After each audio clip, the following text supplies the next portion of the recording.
Nation और मैं हूं शुभे आपके साथ। बिहार में अब चुनाव की तारीख नजदीक है और पहले चरण के नामांकन की प्रक्रिया भी खत्म हो चुकी है और अब दूसरे चरण के नामांकन की प्रक्रिया की शुरुआत होने जा रही है। और इसी सिलसिले में बीजेपी ने ये घोषणा की है, वो अपने 46 उम्मीदवारों की लिस्ट आज जारी कर देगी, जो कि दूसरे चरण में उम्मीदवार के तौर पर नजर आएंगे। बिहार विधानसभा चुनाव को लेकर बीजेपी दूसरे फेज के कैंडिडेट के नामों की घोषणा करेगी। बीजेपी ने दूसरे चरण के 46 सीटों के लिए उम्मीदवारों को सेलेक्ट कर लिया है। साथ ही जिनको चुनावी मैदान में उतारा जाएगा उनको सूचना भी दे दी गई है। बताया जा रहा है कि शनिवार को देर शाम तक प्रधानमंत्री नरेंद्र मोदी और गृह मंत्री अमित शाह की मौजूदगी में चुनाव समिति की बैठक में प्रत्याशियों के नाम पर मुहर लग गई है।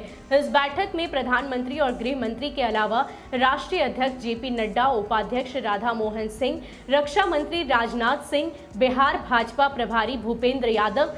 बिहार विधानसभा चुनाव के दूसरे फेज में 94 सीटों पर चुनाव होना है। इसमें बीजेपी के हिस्से 46 सीटें आई हैं। दूसरे चरण में भाजपा की महत्वपूर्ण सीटें हैं। इनमें राजधानी की भी कई सीटें शामिल हैं।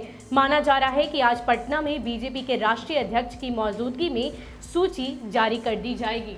तो बता दें आपको कि दूसरे फेज में जो चुनाव होने हैं वो 94 विधानसभा सीटों पर होने हैं और उनमें 46 सीटें बीजेपी के खाते में गई है और आज उन्हीं 46 सीटों के उम्मीदवारों की लिस्ट जारी कर दी जाएगी। और साथ ही साथ हम आपको ये बताते चले कि इस बार जो ये 46 सीटों का चुनाव है उसमें कई सारे सीटें जो हैं वो भाजपा को राजधानी पटना में भी मिली है और ऐसे में देखना दिलचस्प होगा कि यहाँ पर उनकी हमेशा से सिटिंग सीट रही है। इस बार भी वो चुनाव में कैसा प्रदर्शन करते हैं ये तो आगामी जनता का डिसीजन ही बताएगा। और इसके साथ ही हम आपको बताते चले कि जेपी नड्डा भी आएंगे। फिलहाल के लिए इतना ही। ऐसे ही अपडेट्स के लिए आप हमारे साथ बने रहिए और देखते रहिए न्यूज़ फॉर नेशन। नमस्कार।